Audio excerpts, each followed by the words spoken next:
Moments after he registered to run in Venezuela's April 14 election, acting President Nicolas Maduro vowed to go on foot, unarmed, into the toughest slums of Caracas and ask the gangs there to lay down their guns.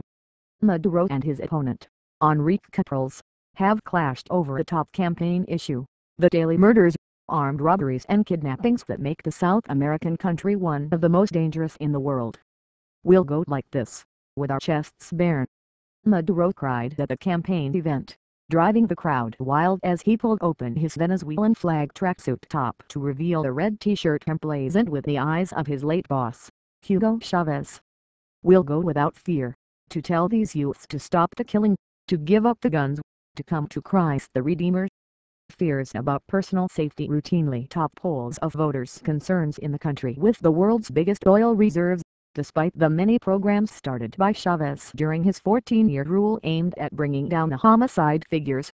In a report last week, the UN Development Program said that only Honduras, El Salvador, Ivory Coast and Jamaica had worse rates than Venezuela's 45.1 murders per 100,000 people.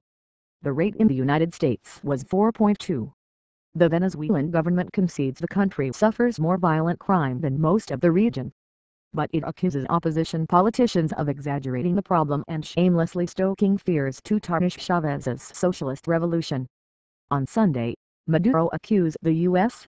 Department of Defense and Central Intelligence Agency of plotting to assassinate Capriles and blamed it on the government to cause chaos and trigger a coup ahead of the vote.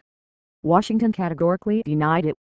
The opposition candidate, a 40-year-old centrist state governor who accuses Maduro of exploiting emotion over Chavez's March 5 death in an effort to win the election, kicked off a provincial tour over the weekend. Capriles calls Maduro a poor imitation of Chavez and mocked his performance outside the Electoral Authority offices. "Do you think Nicolas is going to solve the violence problem? It's not opening your jacket and saying I'm Superman and I'm going to go I don't know where," Capriles said. "I'd like to leave my house at 11-12 o'clock in the night, for my children to be able to go out and me not to be terrified. Can we do that today? Can we live like that? No. Weak justice system. At the root of the country's crime problem, experts say, is a proliferation of firearms and drugs, and a weak justice system that means the majority of offenses go unpunished." Among a spate of attacks on prominent victims, the U.S. Major League Baseball players and diplomats from Mexico, Chile, Belarus and Costa Rica have been abducted in recent months. So-called express kidnappings, where targets are dragged off city streets or from their cars and taken to cash machines, or held for a few hours until a ransom is paid, are common. The government says there were 16,000 homicides nationwide last year, but non-governmental organizations put the figure much higher. The Venezuelan Violence Observatory said its conservative estimate for 2012 was more than 21,000 murders.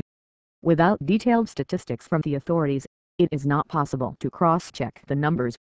Stung by allegations that the situation is out of control, Chavez's administration revamped the main investigative police unit last year, created several new public safety bodies, and said it cut the homicide rate in Caracas by 10%.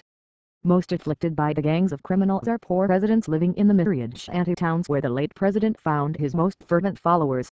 Voters seldom held Chavez personally responsible for the high crime rate.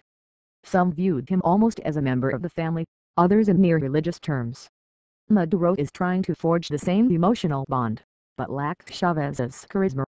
On Sunday, he inaugurated a new sports facility in the capital's Grippy Petare barrio, briefly taking to the court to play basketball with a group of youths. There were wild cheers when he made the basket on his third attempt. The acting president, who appeared to have visited the neighborhood with a normal level of security and bodyguards that he normally would, blames violent crime on a decadent legacy left behind by capitalist governments in the OPEC nation. "They've given us these values from birth through narco TV shows, fashion linked subliminally to drug consumption, fashion linked to pistols, and the cults of guns and of criminal gangs," he said after he registered his candidacy for the presidency.